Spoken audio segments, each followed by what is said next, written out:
ഇതിപ്പോ പൊതുവിൽ എല്ലാ മേക്കപ്പ് ആർട്ടിസ്റ്റുകൾ നമ്മൾ സിനിമയിൽ പ്രവർത്തിക്കുന്നവരെ കിട്ടുമ്പോൾ ചോദിക്കുന്ന ഒരു ക്ലിഷേ ചോദ്യമുണ്ട്. ആ ചോദ്യം തന്നെ ചോദിക്കണമെന്ന് തോന്നുന്നു. കാരണം ഈ മേക്കപ്പ് ഇടുന്നത്, മേക്കപ്പ് അല്ലാതെയൊക്കെ ഭയങ്കര സുന്ദരനായിട്ട് ഫീൽ ചെയ്തിട്ടുള്ള ഒരു ആർട്ടിസ്റ്റ് ആരായിരിക്കും ചേട്ടൻ്റെ മനസ്സിൽ നടൻ എന്ന് പറയുമ്പോൾ? ജഗതി ചേട്ടനൊക്കെ നല്ല സ്കിന്നാണ്, നല്ല നമ്മളെ ശരിക്കും അങ്ങനത്തെ ഒരു സ്കിൻ ടോണൊന്നും നമുക്ക് കണ്ടിട്ടില്ല. ഞാൻ പറഞ്ഞ വെളുപ്പോ കറുപ്പോ എന്നല്ല പറഞ്ഞത്, അതൊരു പ്രത്യേക ഒരു കളറാണ്. നമുക്ക് ഒരിക്കലും അങ്ങനത്തെ ഒരു ടോൺ നമുക്ക് മേക്കപ്പ് ചെയ്ത് കൊണ്ടുവരാൻ ബുദ്ധിമുട്ടാണ്. ഞാൻ പലപ്പോഴും ആലോചിക്കാറുണ്ട് ജഗതി ചേട്ടന് മേക്കപ്പ് ചെയ്യേണ്ട. അപ്പം ഞാൻ സത്യം പറഞ്ഞാൽ ഒരുവിധം എല്ലാ ആർട്ടിസ്റ്റും പണ്ടൊക്കെ നമ്മൾ ചെയ്യുമായിരുന്നു. പണ്ട് അസിസ്റ്റൻ്റ് നിൽക്കുന്ന സമയത്തൊക്കെ ഈ പറഞ്ഞ പോലെ അത്രയും തിക്ക് മേക്കപ്പ് ഒക്കെ ചെയ്യും. ചിലവർ കഴുത്ത് കൈയൊക്കെ ചെയ്യുന്ന ആളുകളൊക്കെ ഉണ്ട്. പക്ഷെ നമ്മളൊക്കെ ഇൻഡിവിജ്വലായിട്ട് വർക്ക് ചെയ്ത് തുടങ്ങിയ കാലം മുതൽ കുറേ ആർട്ടിസ്റ്റിനൊക്കെ നമ്മൾ പറ്റിക്കും. അതായത് നമ്മൾ മേക്കപ്പ് ചെയ്യാണെന്ന് കാണിക്കും, പക്ഷെ ഒന്നും ചെയ്യില്ല.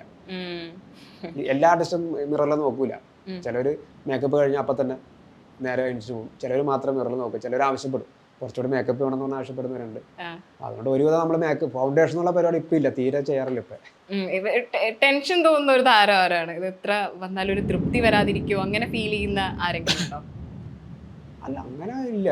കാര്യം നമുക്കൊരു തൃപ്തി വരാതിരിക്കുക, നമുക്ക് വരും. കാര്യം വെച്ചാൽ നമ്മളൊരു ഇപ്പം എല്ലാ കങ്കമായിക്കോട്ടെ അടവിതായിക്കോട്ടെ നമ്മൾ ചെയ്ത എല്ലാ സിനിമകളും വീണ്ടും വീണ്ടും കാണുമ്പോൾ നമ്മൾ ആലോചിക്കും കുറച്ചുകൂടി ബെറ്റർ ആകാം. ഇപ്പം നമ്മുടെ മനസ്സെന്ന് വെച്ചാൽ ഇപ്പോൾ ഏതൊരു സിനിമ അതിൻ്റെ സെക്കൻഡ് പാർട്ട് ഉണ്ടെങ്കിൽ അല്ലെങ്കിൽ അതേ സെയിം ക്യാരക്ടേഴ്സ്, ഇപ്പോൾ നമ്മൾ പ്രിയാമണിയുടെ ഒക്കെ നമുക്ക് അവാർഡ് കിട്ടിയ സിനിമ തിരക്കഥയ്ക്ക്, അപ്പം അതേപോലൊരു ക്യാൻസർ പേഷ്യൻ്റെ ഒരു ക്യാരക്ടർ വരികയാണെങ്കിൽ നമുക്ക് അതിനൊക്കെ ഒരു 10 ഇരട്ടി ബെറ്റർ ആയിട്ട് ഇപ്പോൾ ചെയ്യാൻ പറ്റും. അത് നമുക്ക് അന്ന് തോന്നി തന്നെ. അന്ന് നമ്മൾ ഇതിനേക്കാൾ ബെറ്റർ ആക്കാൻ തോന്നി. ഇപ്പോൾ എനിക്ക് 10-12 വർഷമായി. അപ്പോൾ ഓരോ വർഷം കഴിയുമ്പോഴും അല്ലെങ്കിൽ ഓരോ സിനിമ കഴിയുമ്പോഴും അതിനേക്കാളും കൂടുതൽ ബെറ്റർ ആക്കാനും പറ്റുള്ളൂ. ഒരിക്കലും അത് നമുക്ക് 100% എന്ന് പറയാൻ പറ്റില്ല. അത് ചിലപ്പോൾ ഞാൻ മേക്കപ്പ് ആർട്ടിസ്റ്റ് ആയതുകൊണ്ടായിരിക്കും എനിക്ക് മാത്രം ചിലപ്പോൾ കണ്ടുപിടിക്കാൻ പറ്റിയ മിസ്റ്റേക്ക് ആയിരിക്കും. പക്ഷെ അത് ബെറ്റർ ആക്കുമ്പോൾ അത് ഫ്രെയിമിൽ വരുമ്പോൾ വേറൊരു ഭംഗിയായിരിക്കും.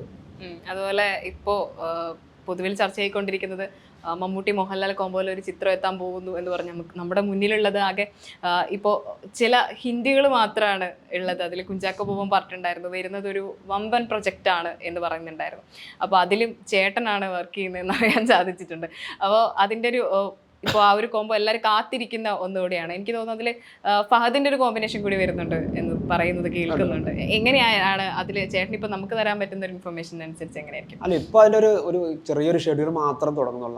എനിക്ക് തോന്നുന്നു അത് കഴിഞ്ഞു ഇപ്പോഴും ഞങ്ങളൊരു മീറ്റിങ്ങോ ഡിസ്കഷനോ ഒരു സ്ക്രിപ്റ്റ് ഡിസ്കഷനോ ഒന്നും ഉണ്ടായിട്ടില്ല.